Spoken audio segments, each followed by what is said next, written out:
સ્વાગત છે દોસ્તો ફિલ્મની વાતો ગુજરાતીમાં। આજે આપણે વાત કરીશું ગુજરાતી સિનેમામાં અત્યાર સુધી કેટલી સિક્વલ ફિલ્મો બની છે, એટલે કે કેટલી સક્સેસફુલ ફિલ્મોના બીજા ભાગ બન્યા છે। આજના વિડીયોમાં આપણે તેની વાત કરીશું। ચેનલ ઉપર નવા હો તો ચેનલને સબસ્ક્રાઇબ કરી દેજો। આપણે સૌ જોઈએ છે બોલિવૂડ સિનેમા, સાઉથ સિનેમા અને હોલિવૂડ સિનેમા તેઓ ઘણી બધી સિક્વલ ફિલ્મો દર વર્ષે રિલીઝ કરતા હોય છે, પણ ગુજરાતી સિનેમા એવી છે જે ઘણી ઓછી સિક્વલ ફિલ્મો તેમને બનાવી છે અને હવે આગળના ભવિષ્યમાં પણ ઘણી બધી સિક્વલ ફિલ્મો ગુજરાતી સિનેમામાં પણ જોવા મળવાની છે। અને ગુજરાતી સિનેમામાં અત્યાર સુધી કેટલી સફળ ફિલ્મોના બીજા ભાગ બન્યા છે તેની વાત કરીએ તો સૌ પ્રથમવાર મૈયરમાં મનડું નથી લાગતું જે ફિલ્મ 2001માં રિલીઝ થઈ હતી। આ એક રોમેન્ટિક ફેમિલી ડ્રામા ફિલ્મ હતી જેને જસવંતભાઈ ગાંગાણીએ ડાયરેક્ટ કરી હતી। આ ફિલ્મમાં હિતેન કુમાર, આનંદીબેન ત્રિપાઠી જોવા મળ્યા હતા અને 2001ના વર્ષમાં જ્યારે આ ફિલ્મ રિલીઝ થઈ હતી ત્યારે આ ફિલ્મે ગુજરાતી સિનેમામાં ઇતિહાસ બનાવી દીધો હતો। આ ફિલ્મ મોટી બ્લોકબસ્ટર ગુજરાતી ફિલ્મ સાબિત થઈ હતી। 2025માં આ ફિલ્મને ફરીથી સિનેમાઘરોમાં રિલીઝ પણ કરવામાં આવી હતી અને રિલીઝમાં પણ આ ફિલ્મ ખૂબ જ સફળ રહી હતી। અને જો ગુજરાતી સિનેમામાં સૌ પ્રથમ કોઈ સિક્વલ ફિલ્મ બની હોય તો આ ફિલ્મનો જ બીજો ભાગ બન્યો હતો। મૈયરમાં મનડું નથી લાગતું ફિલ્મની અપાર સફળતા પછી આ ફિલ્મનો બીજો ભાગ મૈયરમાં મનડું નથી લાગતું ભાગ 2 બનાવવામાં આવ્યો હતો અને આ સૌ પ્રથમવાર થયું હતું કે ગુજરાતી ફિલ્મ ઇન્ડસ્ટ્રીમાં કોઈ ફિલ્મનો બીજો ભાગ આવી રહ્યો છે અને મૈયરમાં મનડું નથી લાગતું ફિલ્મ સૌ પ્રથમ ફિલ્મ હતી જે ફિલ્મનો સિક્વલ બન્યો હતો।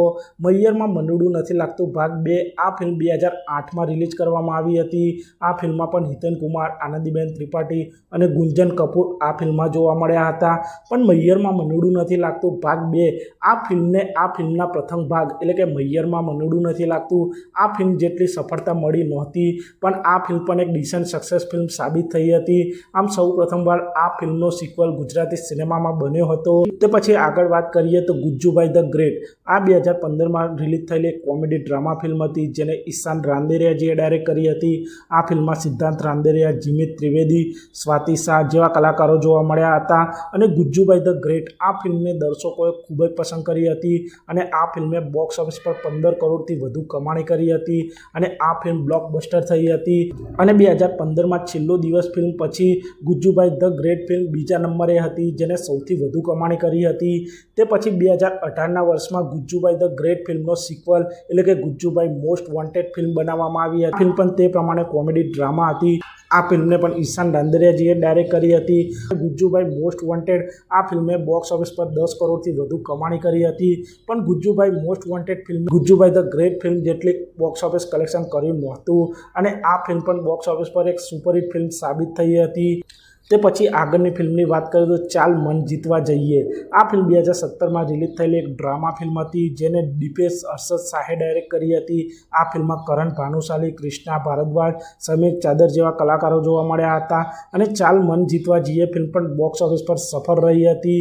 તે પછી આ ફિલ્મની સફળતા પછી 2023માં આ ફિલ્મનો બીજો ભાગ આવ્યો હતો ચાલ મન જીતવા જઈએ 2। આ ફિલ્મ પણ તે ફિલ્મની જેમ ફેમિલી ડ્રામા હતી અને દીપેશ હર્ષદ શાહે ડાયરેક્ટ કરી ફિલ્મમાં દીપેશ શાહ, રાજીવ મહેતા, કૃષ્ણા ભારદ્વાજ, હેમેન ચૌહાણ, શીતલ પંડ્યા જેવા કલાકારો જોવા મળ્યા હતા અને ચાલ મન જીતવા જઈએ 2 આ ફિલ્મે બોક્સ ઓફિસ પર 3.5 કરોડથી વધુ કમાણી કરી હતી અને આ ફિલ્મ પણ બોક્સ ઓફિસ પર સફળ રહી હતી। તે પછી આગળ વાત કરીએ તો ફક્ત મહિલાઓ માટે આ 2022માં રિલીઝ થયેલી ફેમિલી કોમેડી ડ્રામા ફિલ્મ હતી જેને જય બોડાસે ડાયરેક્ટ આ ફિલ્મમાં યશ સોની, દીક્ષા જોશી મુખ્ય કલાકાર તરીકે જોવા મળ્યા હતા અને આ ફિલ્મમાં બોલિવૂડના મેગા સ્ટાર અમિતાભ બચ્ચનજી મહેમાન કલાકાર તરીકે જોવા મળ્યા હતા અને ફક્ત મહિલાઓ માટે ફિલ્મે બોક્સ ઓફિસ પર 20 કરોડથી વધુ કમાણી કરી આ ફિલ્મ બ્લોકબસ્ટર થઈ હતી અને આ ફિલ્મની ભવ્ય સફળતા પછી 2024માં આ ફિલ્મનો બીજો ભાગ એટલે કે ફક્ત પુરુષો માટે બનાવવામાં આવી હતી। આ પણ એક ફેમિલી કોમેડી ડ્રામા ફિલ્મ હતી જેને જય બોડાસે ડાયરેક્ટ કરી હતી।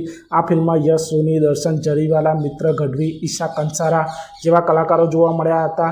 આ ફિલ્મમાં પણ અમિતાભ બચ્ચનજી મહેમાન કલાકાર તરીકે જોવા મળ્યા હતા, પણ ફક્ત પુરુષો માટે આ ફિલ્મ ફક્ત મહિલાઓ માટે ફિલ્મ જેટલી બોક્સ કમાણી કરી શકી નહોતી। આ ફિલ્મે બોક્સ ઓફિસ પર 8 કરોડની કમાણી કરી હતી અને આ ફિલ્મ બોક્સ ઓફિસ પર હિટ ફિલ્મ સાબિત થઈ હતી। તો પછી આગળની ફિલ્મની વાત કરીએ તો વશ 2023માં રિલીઝ થયેલી આ એક સાયકોલોજીકલ હોરર થ્રિલર ફિલ્મ હતી, જેને કૃષ્ણદેવ યાજ્ઞિકજીએ ડાયરેક્ટ કરી હતી. આ ફિલ્મમાં હિતેન કુમાર, હિતુ કનોડિયા, જાનકી બુડીવાલા જેવા કલાકારો જોવા મળ્યા હતા. વશ ફિલ્મે બોક્સ ઓફિસ પર 2,95,00,000 કમાણી કરી શકી હતી. આ ફિલ્મ જોકે બોક્સ ઓફિસ પર તો એવરેજ રહી હતી, પણ જ્યારે આ ફિલ્મને અજય દેવગણે બોલિવૂડમાં રીમેક કરી શેતાન નામે, ત્યારે શેતાન ફિલ્મ બોક્સ ઓફિસ પર બ્લોકબસ્ટર થઈ હતી અને આ ફિલ્મના ઓરિજિનલ વર્ઝન એટલે કે વશ ફિલ્મની ડિમાન્ડ ખૂબ જ વધવા લાગી હતી. તે પછી વશ ફિલ્મને ઓટીટી પ્લેટફોર્મ ઉપર પણ ખૂબ જ પસંદ કરવામાં આવી હતી અને વશ લેવલનો આ પ્રમાણેનો રિસ્પોન્સ જોઈ આ ફિલ્મના મેકર્સે આ ફિલ્મનો બીજો ભાગ વશ લેવલ 2 ફિલ્મ 2025માં લઈને આવ્યા હતા. પણ એક સાયકોલોજીકલ હોરર થ્રિલર હતી, પણ વશ લેવલ 2 ફિલ્મને આ વખતે મોટા લેવલે રિલીઝ કરવામાં આવી હતી. એટલે કે ગુજરાતીની સાથે આ ફિલ્મને હિન્દી ભાષામાં પણ રિલીઝ કરવામાં આવી હતી અને આ ફિલ્મને ઓલ ઇન્ડિયા તરફથી પણ પોઝિટિવ રિસ્પોન્સ જોવા મળ્યો હતો. વશ લેવલ 2 ફિલ્મે બોક્સ ઓફિસ પર 12 કરોડથી વધુ કમાણી કરી આ ફિલ્મ બ્લોકબસ્ટર થઈ હશે. આ સફળ ફિલ્મોના બીજા ભાગ બની ચૂક્યા છે અને 2026માં પણ 2 સિક્વલ ફિલ્મો જોવા મળવાની છે, જેમાં 2024માં રિલીઝ થયેલી મમતા સોનીની સોશિયલ એક્શન ડ્રામા ફિલ્મ પ્રતિકાર ફિલ્મનો બીજો ભાગ 2026માં જોવા મળવાનો છે. પ્રતિકાર 2 એટલે કે પ્રતિકાર દ્વિતીય અધ્યાય, આ ફિલ્મમાં પણ મમતા સોની જોવા મળવાના છે અને આ ફિલ્મ આપ સૌને 2026માં જોવા મળી જશે. 2026માં પણ સિક્વલ ફિલ્મ ધૂળકી તારી માયા લાગી 2.